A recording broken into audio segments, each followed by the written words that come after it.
Hi, I'm Stuart J. Perlman, and I want to welcome you to Stuart J's Lens, the tales of small business in McKinney.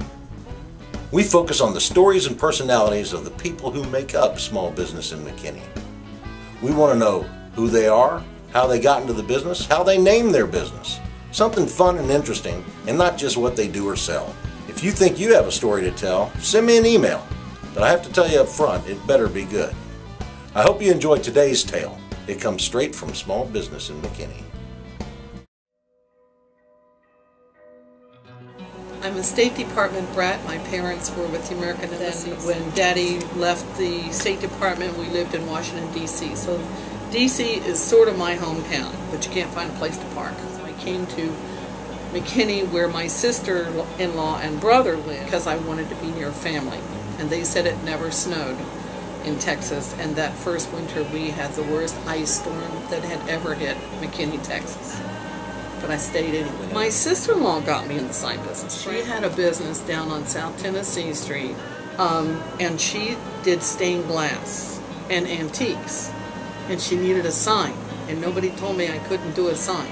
So my first sign, I got the 4 pieces of board from McKinney. We used Fran's house paint, and it was called Once Upon a Time Stained Glass. And I have a picture of it, but not handy. But I can get one.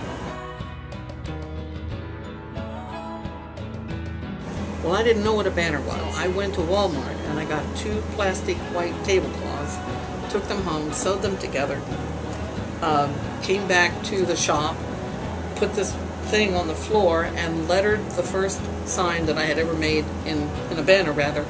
And it said Losing Susan. I was the first sign company in McKinney. We named it the Sign Shop in McKinney because I thought that was clever. I've come a long way since then, baby, and that's the dumbest idea that I ever did, because right after I opened mine, another sign company opened up. And so people said, where did you get your sign made? Oh, the Sign Shop in McKinney. It took me probably 3 years to figure out how stupid that was. So we sat around the table, my brother and sister-in-law and some friends and maybe a couple of beers, and we thought of as many names as we could. And we decided that if you didn't have vital signs, you were dead anyway, so we named it Vital Signs.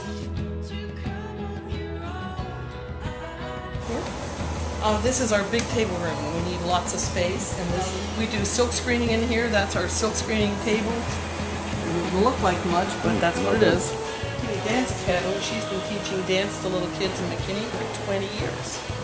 And she didn't realize it was 20 years because she said she's a dance teacher and she can only count to 8. So she didn't know she was 20 years old. Is it true you've had 7 husbands? Actually, I only had 2. But they're both dead, and I think there's a message in that.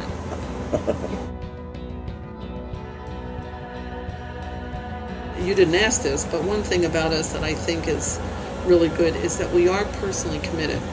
As my friend Trudy says, we are the mothership. Nobody tells us what to do. We work just for you. Every sign person, anybody that comes in this building is looking for a sign. They're already sold. They're already in the building because they want a sign. And our job is to give them what they need to make their business grow. So I think we are very, very good, and why we are good is because we are thinking about what will help sell your stuff. I just think that this business is the greatest business in the world. We get to see what we've done many months and years after we've done it. We're just not in it for money, which is why we're not making any, but no, but we're in it to help other businesses grow. That's what makes the money. This is Buddy. Buddy is part silver Persian and part ragdoll. You can hold him in almost any position you want, and he is just there. And people come in to see, just to see him. Is that right?